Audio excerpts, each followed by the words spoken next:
في الفيديو اللي فات انا حكيت لكم قد ايه انا كنت مستمتع بارك دريس روزا، وازاي الارك ده كان فيه تقريبا كل حاجه خلتني مستمتع وانا بتفرج. فيلم عظيم، شخصيات جامده، وحتى دراما. يعني كل حاجه كنت عايزها كانت موجوده جوه الارك ده. ولما خلصت الارك وقلت اني داخل على الارك الكعكه الكامله، لقيت واحد فيكم في الكومنتات كاتب لي الله يعينك. وساعتها انا استغربت جدا، يعني ايه الله يعينك؟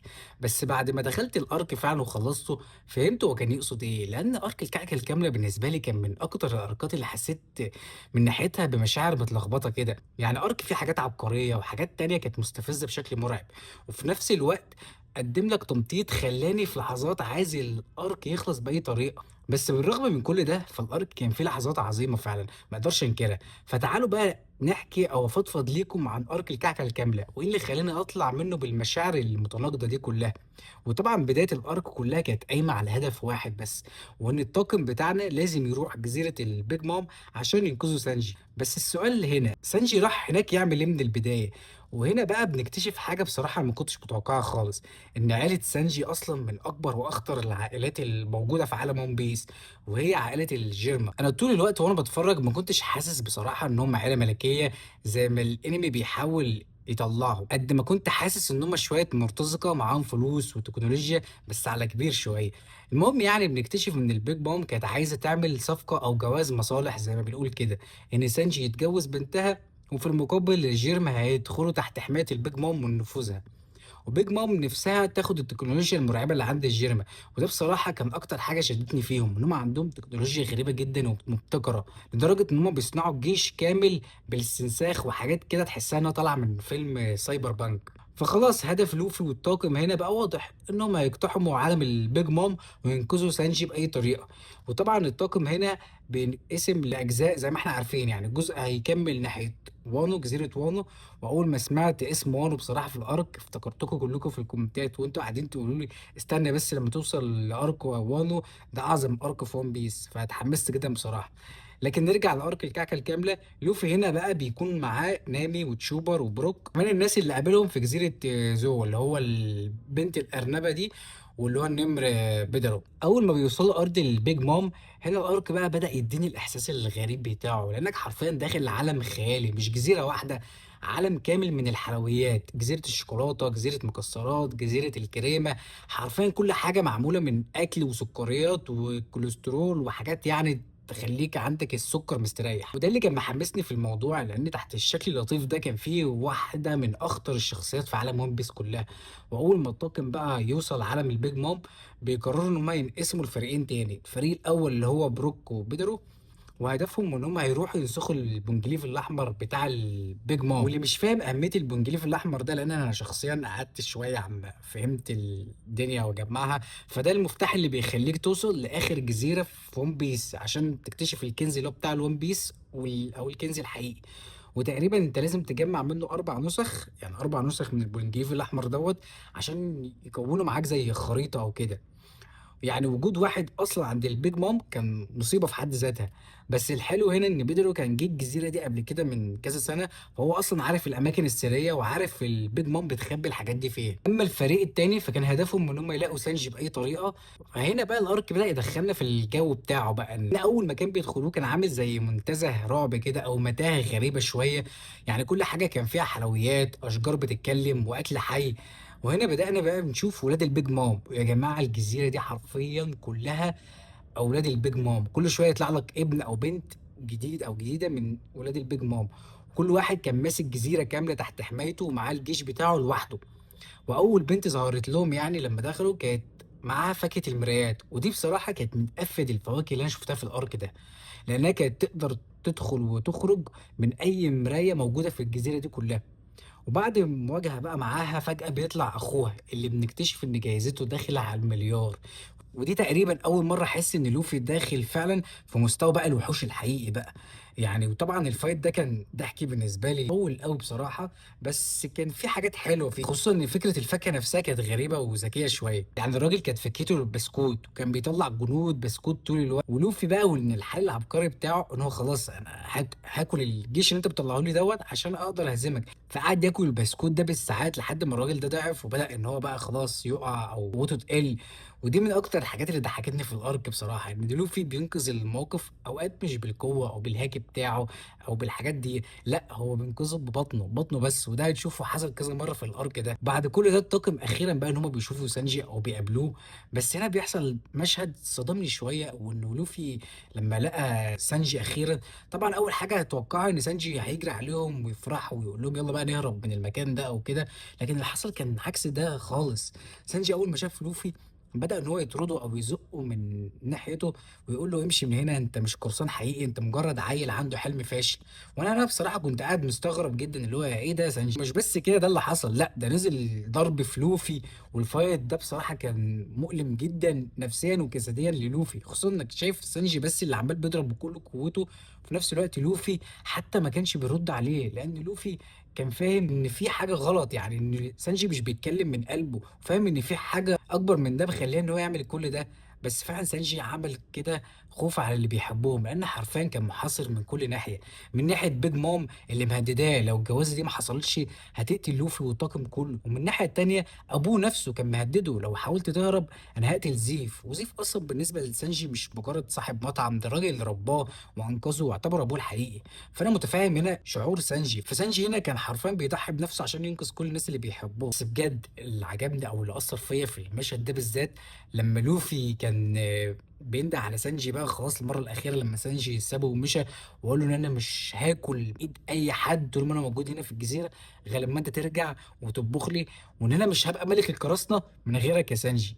بجد أنا حبيت المشهد ده جدًا. فهازيد على دوّة وكمان واقول لك إن الarc لمّا بدأ يدخّلنا أكتر في الflashback بتاع سانجي، أنا هنا بدأت أفهمه، لإننا بنشوف إن هو صغير كان منبوذ تمامًا من كل عيلته، أبوه شايفه فاشل واخواته بيجلدوه حرفيًا، كلّهم حرفيًا كانوا بيعاملوه أكنه عار عليهم، والوحيدة اللي كانت بتتعامل معاه بإنسانية شوية كانت هي أخته الكبيرة.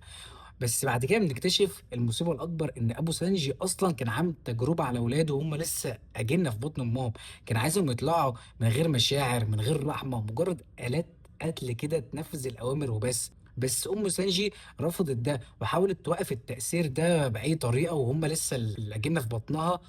وفعلًا هي وقّفت التأثير، لكن على طفل واحد بس وهو سانجي. عشان كده سانجي طلع أضعف واحد فيهم جسديًا، بس الوحيد اللي طلع إنسان. ودي كانت من أجمل الحاجات اللي الأرك ده قدّمها لي بصراحة، إن الحاجة اللي أبوه كان شايفها عيب هي أصلًا خلت سانجي أفضل منهم كلّهم، لأنهم طلعوا أقوياء بس ما عندهمش قلب. أمّا سانجي فطلع أضعف واحد فيهم، بس كان عنده روح ومشاعر إنسانية. وحتى هنشوف إن الروح والإنسانية أو القلب بتاع سانجي دوّة كانت ميزة عكس إخواته اللي ما عندهمش مشاعر، إن ده كان عيب وأثّر على عيلة جيرما دوّة وحصل قدّام في الأرك. طيب بعيد بقى عن سانجي والدراما والحاجات الحلوة دي كلّها، إحنا أصلًا جايين الجزيرة دي عشان مين؟ عشان الBig Mom، إمبراطورة من الأباطرة ال4 وواحدة من اليونيكو ال4، والمفروض إنها واحدة من أخطر الكائنات في عالم One Piece كلّه. بس هنا بقى كان عندي مشكلة كبيرة جدًا مع الArc ده، أنا بصراحة ما حسيتش بخطورة Big Mom بالشكل اللي أنا كنت مستنيه. حسيت إنها قوية، بس هل حسيت إنها يونيكو؟ بصراحة لأ. هو حد ييجي يقول لي أصل أنت شُفتها وهي كبيرة، ولو شُفتها وهي صغيرة كانت مسحت العالم ده كلّه. يا جماعة أنا مالي ومال هي صغيرة كانت بتعمل إيه، أنا عايز أشوف القوة دي دلوقتي. أنا كمتفرج عايز وأنا باتفرج أحس إن دي كارثة ماشية على الأرض برضه. برضه اللحية البيضاء اتقال نفس الكلام، ده عشان كبر ومريض، بس ده كان في شبابه كان هيمسح كل اللي حصل في المارين فورد دوّة. طيب أنا كنت عايز أشوفه في شبابه.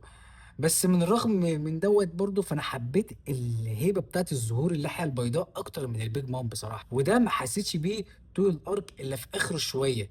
الخطورة بتاعة الBig Mom خصوصًا وهي كانت بتطارد الطاقم على السفينة، هنا بدأت أحس بخطورة حقيقية. لكن حتى ساعتها لسه ما وصلتش للإحساس اللي أنا مستنيه من يونيكو. وعلى الناحية التانية بقى كان في شخصية واحدة بس من أول ظهور ليها حسّستني بالهيبة والخطر الحقيقي، وبالنسبة لي هاسميه منقذ الأرك، هو كتاكوري. بصراحة من أول ما ظهر وأنا أخيرًا بدأت أحس أوكي في خطر حقيقي. الهدوء، الثقة، طريقة الكلام، حتى طريقة وقفته كانت مرعبة بالنسبة ليّا. وأول ما ظهر حسيت إن ده أول شخص في الأرك فعلًا ممكن أحس بخطر على الطاقم بتاعنا. وحتى القوة بتاعته نفسها أنا حبيتها جدًا، الراجل كان مرعب بسبب هاكل الملاحظة بتاعه، الراجل كان شايف المستقبل، وده كان مخلّيني طول الوقت وأنا باتفرّج حاسس طَب يا جماعة هو لوفي أصلًا هيضرب الراجل ده إزاي؟ هيوصل له إزاي؟ وعلى فكرة برضه أنا لحد دلوقتي مش فاهم الفاكهة بتاعة كاتاكوري ديّة يعني هي لوجيا والّا باراماسيا؟ اللي عارف يا ريت يقول لي أو يشرح لي هي إيه بالضبط عشان أنا احترت بين الاتنين، حاسس إن هي تمشي الاتنين، بس اللي خلّاني أحترم كاتا كوري أكتر من قوته هي شخصيته، خصوصًا لمّا أخته دخلت في الfight بتاعه هو وبين لوفي وضربت لوفي من ورا من غير ما لوفي ياخد باله، شُفت إن كاتاكوري اتعصب عليها بشكل مرعب، ولأ ما اكتفاش إنه يزعق لها بس وكده، ده راح عمل نفس الإصابة اللي لوفي اتصابها عشان يبقوا الاتنين متعادلين، ودي كانت لحظة كويسة جدًا بالنسبة ليّا، لكن أهم لقطة في الشخصية كلها كانت لمّا لوفي دخل عليه فجأة ولقاه نايم على الأرض وبياكل دونت بطريقة هستيرية وعمّال يغني، ساعتها فهمت إن أودا مستحيل يعمل شخصية كاملة، لأن اللي أنا لاحظته في عالم one piece قايم على فكرة إن كل شخصية مهما كانت عظيمة لازم يبقى عندها جانب ضعيف أو مستخبي، وساعتها أنا بجد كنت متوقع وراسم المشهد ده في دماغي وقاعد أضحك لمّا حصل، حسيت إن خلاص حفظت دماغ أودا، اللي هو أنا كنت متأكد إن لوفي في اللقطة دي أول ما دخل على كاتاكوري في المخبأ بتاعه، كنت حاسس إن المشهد ده أنا هالاقيه بالضبط، وطبعًا بعد ما الطاقم حقق خلاص الهدفين الأساسيين اللي كانوا عايزينهم، إن هم ينقذوا سانجي وينسخوا البونجليف، كان المفروض منطقي بقى إن هم يهربوا وخلاص، بس هنا بقى بدأت مرحلة المطاردة، وبيج مام بدأت تجري ورا الطاقم كله بقى بشكل مرعب بعد ما دخلت في النوبة بتاعتها، لأن أولادها أقنعوها إن لوفي هو اللي سرق التورتة بتاعة الفرح، أو هو اللي بوّظ التورتة بتاعة الفرح وهي معاه، وإنه السبب في كل اللي حصل ده، فعشان برضه هي حيلة ذكية منهم إن هم يضربوا عصفورين بحجر، إن هم خلاص يبعدوا النوبة بتاعة البيج مام عن الجزيرة، وفي نفس الوقت تروح إنها تقضي على لوفي والطاقم بتاعه، بس هنا بقى بصراحة الأرك بدأ يتعبني شوية، حسيت إنها طوّلت بشكل مبالغ فيه جدًا، وأصلًا طول الأرك عبارة عن ماما بتخش في نوبات الجوع، طب أنا عايز أعرف إزاي واحدة بعقلية الطفل ديّة أسست وخططت لكل العالم بتاعها دوّة، والمشكلة إنها في نفس الوقت كان في حاجة تانية عظيمة بتحصل، fight بقى لوفي وكاتا كوري، فأنا حرفيًا كل ما الanime يرجع لfight لوفي وكاتا كوري أرجع أتحمّس واستمتع جدًا باللي بيحصل، وأول ما يرجع للمطاردة أحس إن الإيقاع وقع شوية مننا، وخصوصًا إن المطاردة نفسها بدأت تدخل في عشوائية غريبة، مرّة اتصالات كلّها تتقطع بالسفينة والطاقم، مرّة ما حدش عارف السفينة راحت فين أو هربوا على فين، مرّة فجأة كلّهم يعرفوا مكانهم فين، وإن إحنا يالّا هنروح نقبض عليهم، فحسيت إن الأحداث بدأت تلِف في دواير شوية، وعارفين إيه اللي ضايقني أكتر؟ إن حتى الحاجات الجانبية وقتها كنت مستمتع بيها أكتر من المطاردة بتاعة البيج مام. زي مشاهد سانجي مع بودينج وهما بيعملوا الكيكة، دي بالمناسبة كانت من الحاجات اللي عجبتني جدًا في الأرك، لأن كنت شايف إن سانجي أخيرًا بيعمل الحاجة اللي هو بيحبها فعلًا الطبخ، فحسيت أصلًا إن أول ما شُفت الvibe بتاعة الأرك ده حسيت إن في مشهد لسانجي هييجي إن وهو بيطبخ، وحاجة كمان بقى أنا حبيتها جدًا في الأرك ده، وهي التناغم أو الchemistry اللي كانت من بيدرو اللي هو النمر وبروك، بصراحة الثنائي ده كان ممتع بشكل غريب، يعني خصوصًا في مهمة البونجليف اللي هُم ينسخوه لمّا بروك قال ما فيش غير طريقة واحدة عشان أدخل، فبيدرو على طول فهم قصده وقال تمام أنا هابقى الطعم عشان أنت تقدر تدخل، الحركة دي لوحدها ورّتك قد إيه الاتنين فاهمين بعض، حسيت إن بيدرو دوّة مع بروك في الطاقم مثلًا من سنتين أو 3 ولمّا ضحى بنفسه وفجّر بنفسه بجد المشهد ده كان مؤثر جدًا بالنسبة ليّا، حبيت الشخصية ديّة وبالذات الفلاش باك بتاعها اللي ظهر كذا مرّة، فحسيت إن أنا اتعلقت بيها، وبرضه بروك في الأرك ده كان مفاجأة بالنسبة ليّا، خصوصًا في مشهد الصورة لمّا دخل بنفسه وكسّر صورة الأم كراميل، يعني أنا بالنسبة لي كنت متخيّل أي حد إن هو يعملها ما عدا بروك. إن بالمناسبة كانت من أهم اللحظات في الخطة كلّها، إن هي خلّت البيج مام تخش في النوبة الهستيرية بتاعتها، فبصراحة بروك هنا كان بالنسبة لي الMVP وبرضه مش عايز أنسى جيمبي، يا جماعة جيمبي في الأرك ده خلّاني أحترمه جدًا، لإنك أول مرّة تحس فعلًا إن دي شخصية تقدر تقود، في حكمة كده، هدوء، خبرة، وحتى عنده قوة مرعبة، يعني في مواقف كتير جدًا كان هو السبب إن الطاقم يعيش أصلًا، سواء بقى وهو بيواجه البيج مام أو هو بيحمي السفينة بتاعتهم، وبصراحة أنا عن نفسي شايف إن جيمبي من أكتر الشخصيات اللي يليق عليها إنها تكون نائب للوفي، بس برضه أنا مش عايز أكون قاسي أوي على الأرك ده، لإن مهما كان عندي مشاكل معاه، فكان في لحظات كويسة جدًا، خصوصًا كل حاجة كانت متعلقة بسانجي في الأرك ده، الماضي بتاعه والضغط النفسي اللي كان فيه، وإزاي الأرك ده خلّاني نفهمه كشخصية أكتر بكتير، وحتى اللحظة اللي أنقذ فيها عيلته، ودي بالمناسبة كانت متوقعة جدًا من سانجي. لأن من أول ما عرفنا الشخصية دي وعمره ما شاف حد محتاج وسابه من غير مساعدة، أنت فاكر في أول فيديو لمّا قُلت لك إن الإنسانية اللي عند سانجي دي هي اللي هتنفع أبوه، وإن عدم المشاعر اللي عند إخواته مش هتنفع أبوه، أهو ده شُفناه وحصل، لمّا كانت خيانة البيج مام حصلت على عيلة الجيرما وكلّهم اتحبسوا ما كانوش مهتمين، يعني أبو سانجي اللي قعد يعيّط بالخيانة اللي حسّاها عشان هو عنده مشاعر، أمّال ولاده ما عندهمش مشاعر فما كانوش مهتمين إن هم هيموتوا أو يتخانوا أو كده، إلا سانجي اللي كان الوحيد اللي حاسس وهو اللي راح أنقذه. فطبعًا مستحيل بقى إن أنا أتكلّم عن الarc ده من غير ما أتكلّم عن fight لوفي وكاتا كوري، وبصراحة هو من أفضل الفايتات اللي شُفتها في one piece، كان حلو جدًا، مش بس بسبب الأكشن لكن بسبب تطوّر لوفي نَفْسه، لإنّك أول مرّة تشوف لوفي بيتطوّر حرفيًا جوّه المعركة، وإزاي بدأ بقى يفهم هاكل الملاحظة أكتر ويوصل للمستوى المرعب اللي كان عند كاتاكوري. لكن بصراحة بقى بعيدًا عن كاتاكوري، أنا ما حبيتش أغلب أبناء الBig Mom سواء كتصميم، شخصيات، أو حتى استخدام للفواكه.